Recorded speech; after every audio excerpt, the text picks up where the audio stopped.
मी Punjab duck हे आहेत आमचे बीड जिल्ह्यातले सगळे मित्र आहेत आणि मी जात आहे पंढरपूरला आणि धारूच्या घाटामध्ये हे तळ आहे आरणवाडीचं.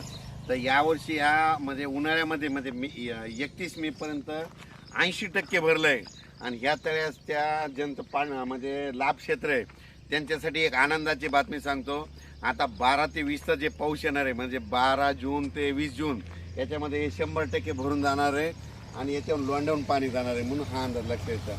पण राज्यातल्या सर्व शेतकऱ्यांना सांगू इच्छितो, आज आहे 7 जून, 7, 8, 9, 10 दररोज पाऊस वाढत जाणार आहे. पण 12 जून ते 20 जून हेवी रेन इन महाराष्ट्र म्हणजे महाराष्ट्र सगळीकडं मुसळधार पाऊस पडणार आहे 12 ते 20 म्हणून सर्व शेतकऱ्यांनी काय करायचं, शेतीचे कामं आटपून घ्या.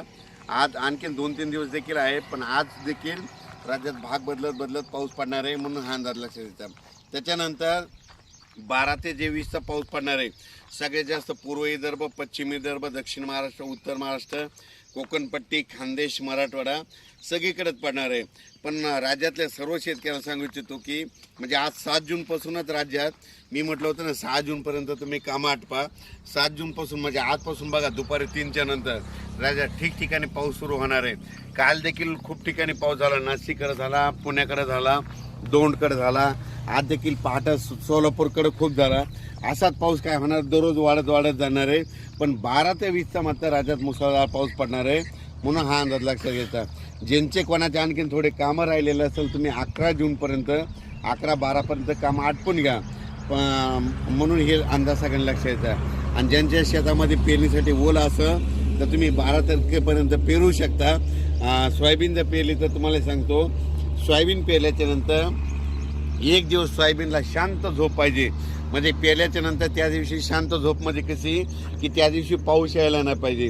पाऊस जर पडला तर ती थापटून जाते म्हणून एक माहीत असं म्हणून सांगितलं. पण राज्यात मात्र तुम्हाला सांगतो की 12 ते 20च्या दरम्यान मुसळधार पाऊस पडणार आहे. पण आज 7 जूनपासून राज्यात भाग बदलत पाऊस सुरू होणार आहे म्हणून हा अंदाज लक्षात येतो.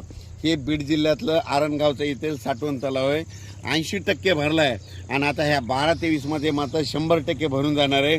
आणि यावर्षी बीड जिल्ह्यामध्ये जिथे छोटे तलाव आहे सगळे भरून खडे देखील फुटणार आहे. सगळ्या विहिरीमधून वरून पाणी वाहणार आहे म्हणून हे बीड जिल्ह्यासाठी आनंदाची बातमी.